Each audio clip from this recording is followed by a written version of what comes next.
Հրապարակ են մտնում 155 մմ դրամաչափի արամազդ ինքնագնաց հրետանային կայանքները։ Ինչու արտասահմանյան արտադրության զենքերը հանրապետության հրապարակում հայկական անուններով ներկայացվեցին ռազմական փորձագետ Դավիթ Ջամալյանի կարծիքով քարոզչական հնարք է։ Խաբել, տպավորություն ստեղծել, թե այն ինչ ցուցադրվում է, արտադրվել է Հայաստանում, իբր դա հայկական ռազմաարդյունաբերական համալիրի ձեռքբերումներն են եւ բնականաբար ու մորոք է դա արվել։ Փրկչի օրոք իբր, չակերտավոր Օրինակ իրանական մաջիդ համակարգերը ներկայացվել են Կարիճ անունով։ Հրապարակում են Կարիճ զենիթային հրթիռային համալիրով։ Հնդկական ակաշը Լուսան։ Երթը շարունակում են Լուսան զենիթային հրթիռային համալիրով սպառազին։ Լկտի մանիպուլյացիա։ Մի բան, որ չէր եղել, սա նշանակում է ուղղակի հիմարի տեղ դնել մարդկանց։ Ֆրանսիական Սեզարն էլ Արամազդ անուններ ստացել։ Միհր, Արամազդ, ֆրանսիացիները երևի կապշեն էլի, որ իրենց Սեզարը դարձել է վերածվել է Արամազդի։ Իր հրետանային համակարգի Ընդհանուր մոտ 30 զինատեսակ հրապարականվեց նախորդին 7 տարբեր երկրների արտադրանք, այդ թվում ռուսական։ երթը Հիմա այստեղ հարց է առաջանում, այդ տեխնիկան դեռ մինչև Նիկոլ Փաշինյանի իշխանության գալը Սարգսյանի օրոք արված մատակարարումների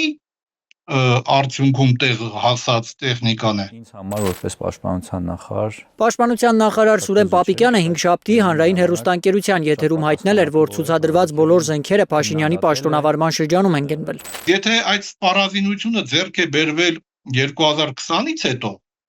ապա այստեղ ուրեմն հերքվում է այն լկտի սուտը նիկոլական ռեժիմի տարիներ շարունակ տարածվող այն լկտի սուտը, թե իբր իրենք գումարը տվել են ռուսներին,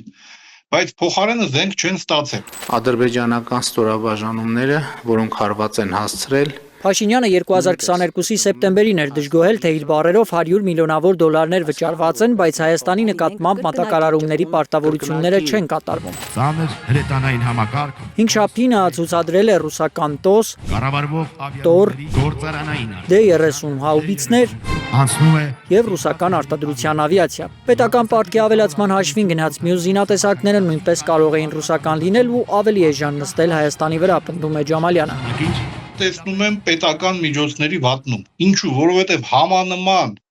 համարժեք ռուսական արտադրության սպառազինությունը շատ ավելի էժան կարող էինք ձեռք բերել։ հապատկացիկը դույլ է տալիս Փորձագետը նկատում է Հայաստանին մինչ այս անծանոթ զինատեսակներից ամենահուսալին ֆրանսիականն է, սակայն ըստ Ջամալյանի լոգիստիկ ռիսկեր կարող են ի հայտ գալ, երբ առաջանա դրանց կիրառման անհրաժեշտություն։ հնարավորություն ունենալով կիրառել Ֆրանսիական սպառազինության ռազմամթերքը Հայաստան կարող է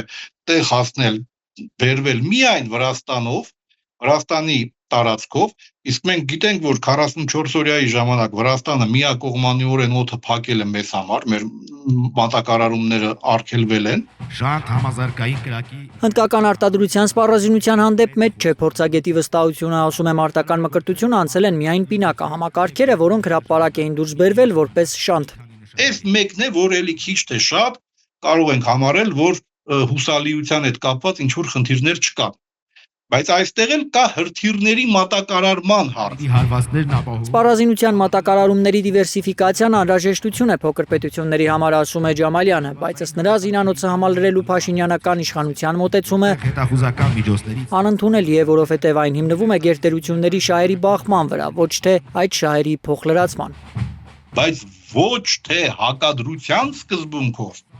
այլ լրացնելու սկզբունքով։